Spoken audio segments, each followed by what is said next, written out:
How to teach kids to behave around dogs. So you've got a kid and you've got a dog. Now what? You can't just let your child interact with your dog without guidelines. Children need to be taught how to appropriately interact with animals, and it's our job as parents and adults to help both the child and the dog. So what are the best practices that you should teach? If you're new to my channel, my name is Jessica and I'm a pet parent coach and dog trainer. This channel is dedicated to dog training, behavior, nutrition, and enrichment. If that's why you're here, great! Go ahead and hit that subscribe button now. Really quickly, before we get into the video, I'm so curious why you're here. Post in the comments below and let me know how many kids you have, how many dogs you have, their ages, and anything else you want to include. I'd love to hear about what's going on with you right now and why you're in need of this video.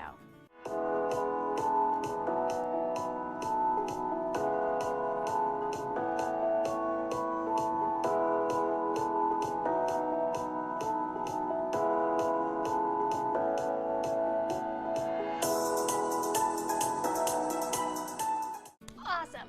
Now that you've done that, let's get right into it. So you know that you can't just let kids and dogs run loose together without oversight and without helping each one learn how to appropriately interact with the other. That's why you're here, and to be honest, I'm so glad that you are. I've seen far too many people let their kids alone around their dog without any oversight or education, and things go horribly wrong. And it's always the dog that gets blamed when the dog is only doing what they know to do. Dogs will bite when they're fearful, angry, being hurt, or protecting something of value to them. They give off warning signals first, but if these are ignored, they have no other option but to bite. It's our job to not only recognize these warning signs, but also to recognize situations that may be uncomfortable for your dog and to avoid them. Let me reiterate that. Dogs do not bite without giving some kind of warning first. This is your cue to intervene to stop whatever is happening that is causing your dog enough distress that they feel the need to warn you that they will bite if they have to. These signals can be subtle, so it is important to study your dog and learn their cues.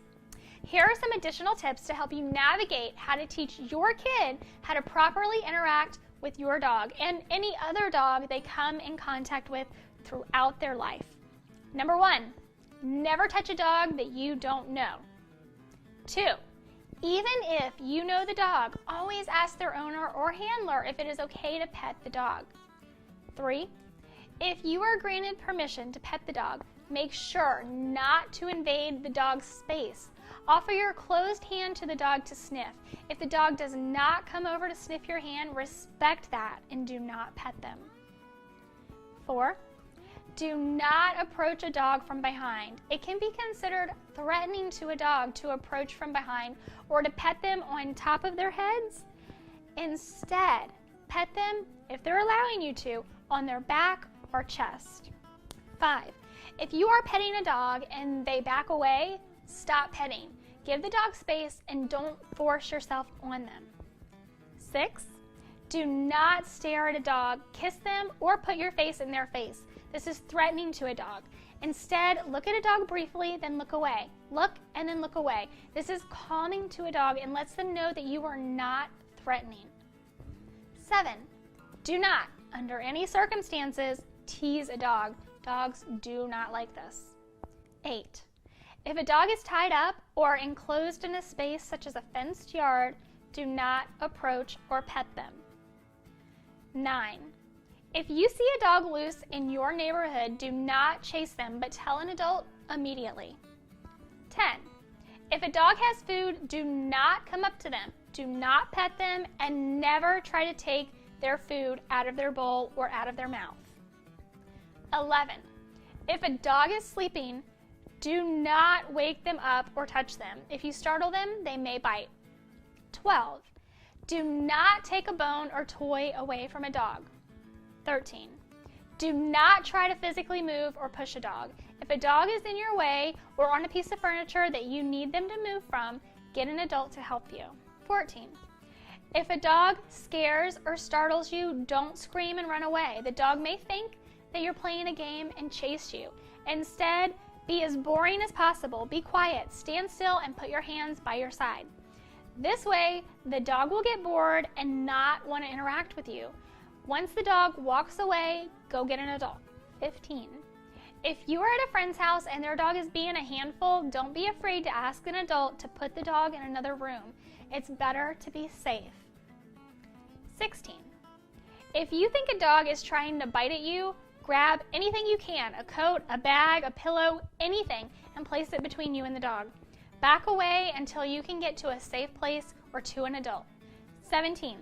If you do get bit by a dog, curl up in a ball with your knees on the ground and your hands clasped around the back of your neck and wait for an adult to come help.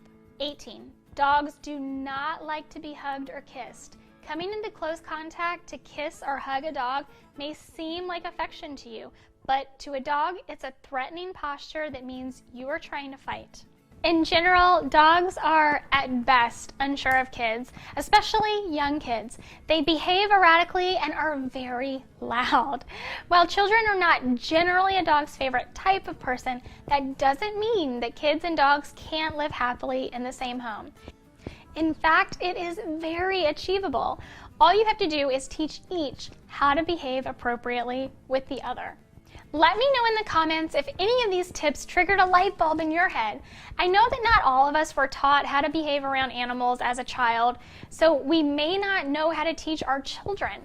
That's why it is so important that we seek information to make sure we teach our children the right things to do.